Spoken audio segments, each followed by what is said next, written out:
what about you? What about your dad? Did he say these things to you?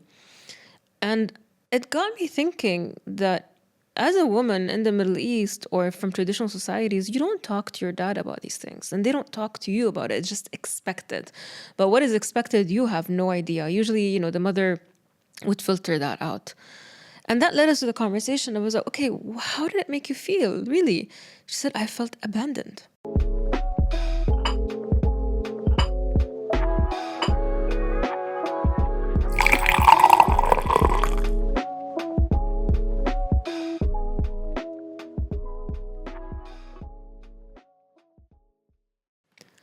Hi fam, welcome to another episode of بدون سكر, where we question, discuss social and cultural norms in unfiltered way and no sugarcoating. Today's episode is going to be just me, and I want to talk about the difference between fathers and dads. So the episode came about because I was talking to one of my friends who recently got engaged, and I was congratulating her. I was saying, asking all the questions that you ask people, like, oh, how did it go? How were the parents? How was everything? Because, there are a lot of complications usually that happen with every engagement and to be married, especially that she's Afghan and he's Arab. And having anything that's beyond your culture is just generally difficult. And I know, knowing her, she's a conservative person. It's a typical Afghan family where it's quite conservative, quite traditional. So I was like, oh, how did this happen? All of this. And she was telling me, she was very nervous about telling her dad. And I know she has a very strong relationship with her dad. She really looked up to him. He's a very strong character, established man, very successful and all of that. And she has always been an ambitious woman.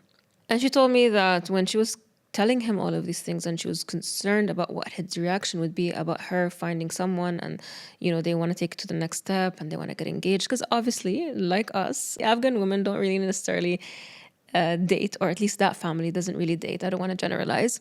So dating is not a typical thing. So it's usually just suddenly engagement, like a lot of Arabs.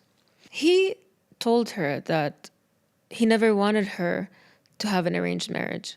And he wanted her to date, and he wanted her to meet someone organically and to have an organic situation. The thing is, she's not a teenager. So the way she described this to me as confusing, and she felt like this information should have been shared with her at least 10 years ago. And I agree. And this led us to the conversation about, what about you? What about your dad? Did he say these things to you?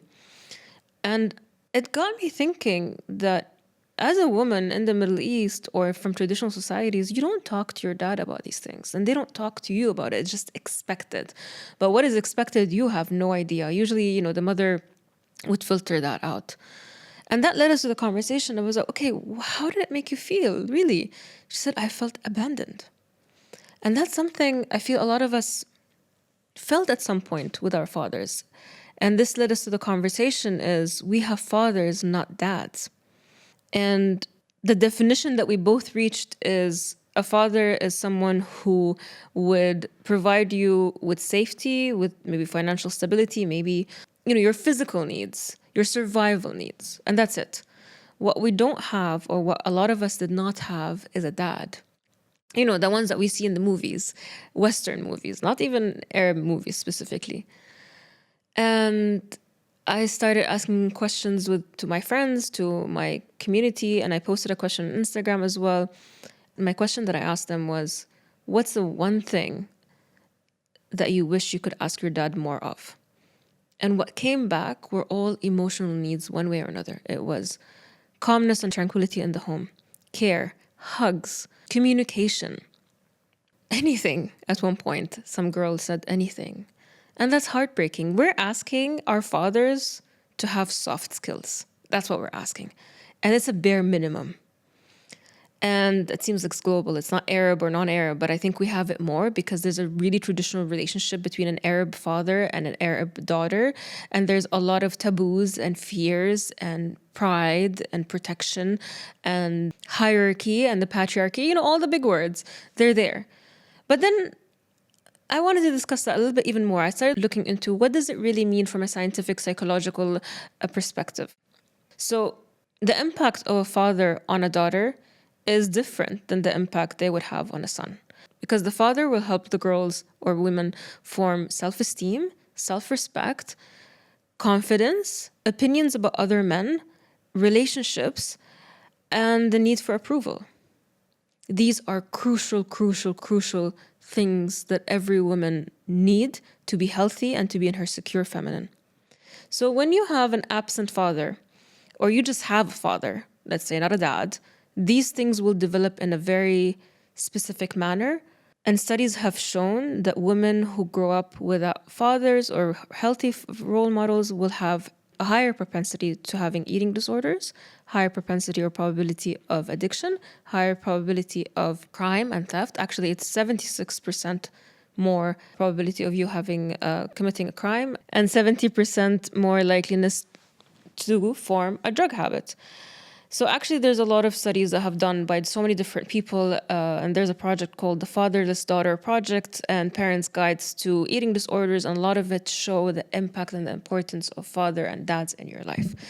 But what's happening is, I think, fathers limit or don't understand how much they impact their daughters. And they think by providing the basic and fundamental of Maslow's hierarchy of needs, which is your physical, financial, and security is enough. And some of them even hold it against you that I've done this for you. Isn't this enough? And if I want to take it back and tell you a little bit more about me, I had a tough relationship with my father, and my dad was an absent person. I lost him when I was 26 after I was his caregiver for 5 years. Yes, he provided for me, but I internalized why my dad was absent. I internalized why my parents got divorced. And we tend as kids to take this all in, thinking that it's all on us. And if I were different, if I were better, if I were smarter, if I were thinner, if I were prettier, they would have stayed. They would show me attention. So there's a lot hidden impact of these absent father figures in our lives, whether they're there or not, that we haven't quantified or looked at until recently. And you can see it in examples of women who are successful, who are ambitious, but can't form a relationship. Because having a good father figure or a dad will impact your relationship with men, because you end up looking for that dynamic somewhere else or recreating a toxic dynamic. Like back to my friend who I was talking to, she told me that this impacted her because she put her emotional and a relationship or emotional and romantic life on the side and thought the more success she had, the more she would be loved by her dad. She looked for authority figures who were like her dad. She created this irregular, let's say, or different hierarchy that wasn't there because we worked together, so I saw it. She gave maybe these men or this hierarchy too much power than it would have had. And she delayed that, and she didn't give that to herself because she did not know what her dad accepted. And also, it could have saved her a lot of time, a lot of wondering and guessing, to the extent that she doesn't know how to act romantically with her now husband-to-be in front of her dad. She's ashamed. She's embarrassed. Like, he would call her, she would go talk to him in the balcony. Like, we move 0 to 100 without even knowing what our dads will say. Like, I don't know what my dad thought about me getting married. All I know that when I was maybe 15 or 16, 2 different men talked to my dad wanting to marry his daughter out of reputation. Dad was like, no, we don't marry off at this age, and we don't marry off to a specific nationality. That's all I know. But I know that I wasn't allowed to do anything. I wasn't allowed to date. I wasn't allowed to speak to boys. I wasn't allowed to have relationships. But then he knows I had guy friends. Then he met a boyfriend a long time ago, but he ignored it. There's a lot of unspoken rules that you have to navigate on your own with zero mechanism, with zero skills. But why? Why can't we just sit down and talk to the daughters? Why are fathers so scared and so incapable of talking to their daughters and talking and telling them what's right and what's wrong? Because from a young age, daughters see how men in their families react to women.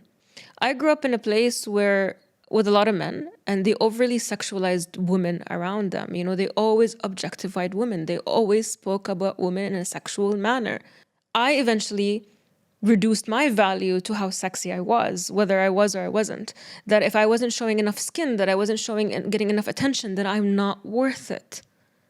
Do they not know that this is what they do to us? So because, the relationship with the daughter and father, or with any parental figure, you want to keep the attention as long as possible, and you are a sponge and you absorb how they speak about others, how they speak about others that don't look like you and that you want to look like you. So the fact that there's an increase of eating disorders impacts, it's me. I had an eating disorder my entire life. The fact that I had issues with self-image, self-esteem, confidence, going into the wrong channels to look for that relationship that I never had, or the acceptance or the love that I never had.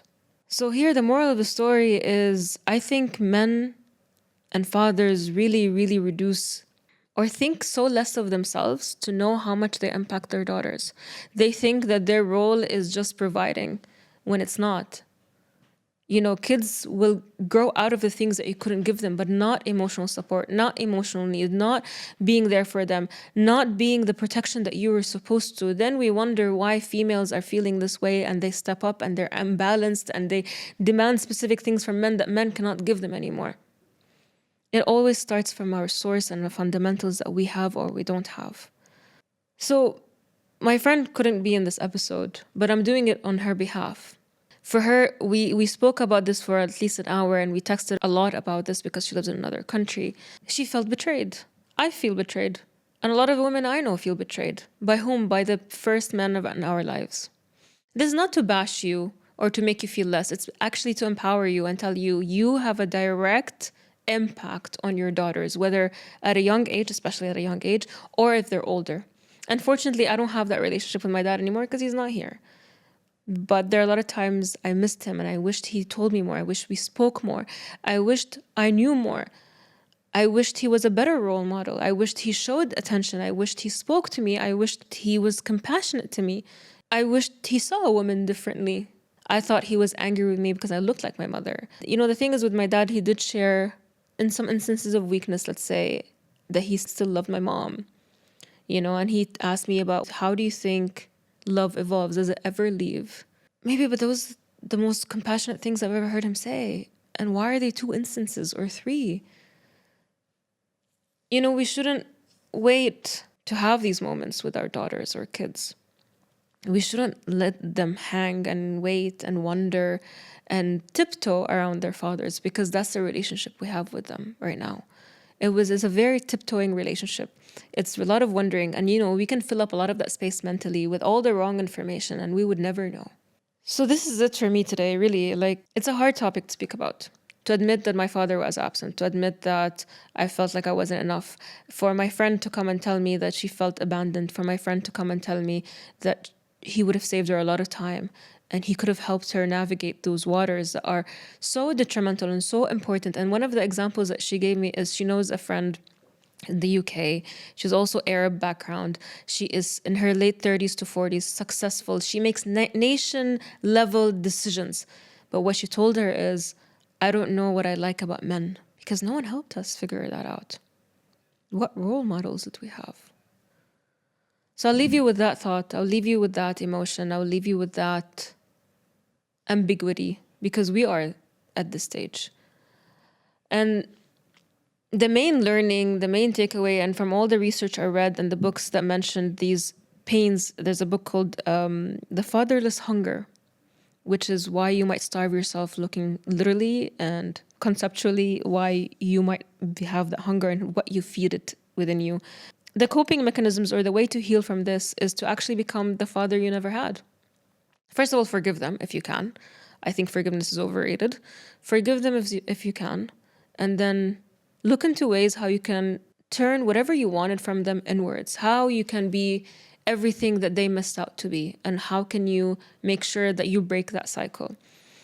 It takes time and patience and pain and healing and growth. But I think what we need to do is to grieve the parents that we never had, grieve the father that we never had, and that relationship that we never had. And make sure that we don't leave it there, we reparent ourselves, because that's the only way. Because you are going to keep looking for things in all the wrong places. And I had a long history of abusive men in my life. And begging for attention from the wrong places and making myself hide and make myself bigger and then make myself smaller and always be so critical of my body and the way I look just because my father couldn't show me the love that I needed from him. And that's not okay anymore. And it shouldn't be okay for you, and it shouldn't be okay for anyone. Whatever they couldn't give you, you're supposed to be the source for that. So I hope you find some peace if you are going through that. And for everyone who answered my message on Instagram telling me how much love they wanted from their fathers, you are seen and you are felt and you're not alone. It is not fair that we all went through it and we all deserved better. So what would you say? What would you tell your father or your parent, whether dead or alive? What would you want from them more? And how can you make it happen, if at all? I feel like with my family, there's no point anymore. I don't think, it's not no, there's no point. I think they reached the capacity of what they can give me, and then I have to find whatever I need from them inwards. And that has been a journey in its own because it's really hard. It's really hard to find the self-love and self-worth that you weren't given to as a child, because you'll always think and you'll always feel like it's a lie, or if they loved me enough, it should have been there. What do kids do when they don't feel loved enough? What do kids do when they don't feel wanted? How does that look like in your life? So thank you for being with me today. Don't forget to like, share, and subscribe, and let's meet in our next episode.